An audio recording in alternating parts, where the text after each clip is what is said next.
siguradong lulutan yun, di ba? Sigurado makikita. Oh. Doon sa ano, sa yung estimate lang ba, Kaboy, yung nagpakawala kayo ng 49,000. So, mga ilan na yung naano nyo?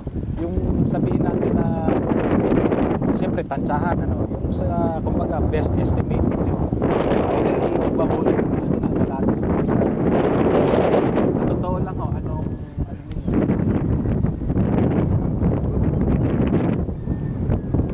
Mahirapan kasi estimate ng hindi ho, meron kung kumbaga 5,000, meron na bang 5,000 o 10,000 road.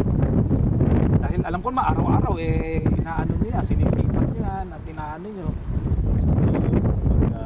Yung pagkamaliit yan ng labanan. Pero sa ano, sa ano nyo, sa inyong ano?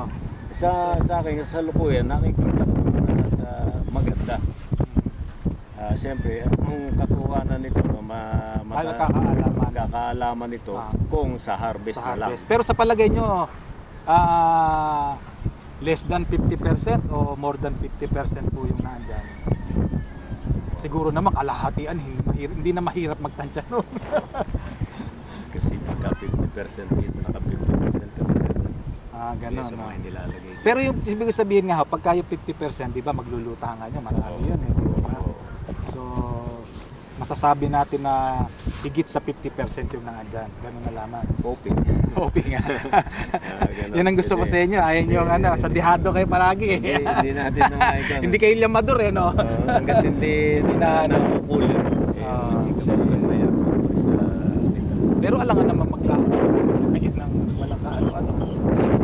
Hindi na. Sa pagkamaliit na yan. Kasi hindi mo nakikita yung ano niya eh. Kung ito'y nalusaw na ba. Pero sabi ko nga sa inyo, yung gaya sa amin, yung maliit namin ispa, 2x3. Yung aming tilapia, palagi nasa ilalim. Ay may halo bang panin? Wala. Eh ano lang yun eh.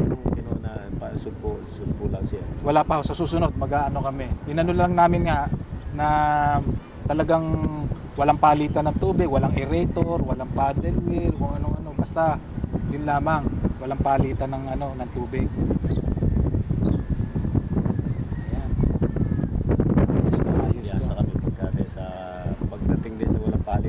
Talagang walang palit ng tubig yan. Talagang kinuwang ko yan na talagang kumbaga sinubo ko talaga itong teknolohiya ito.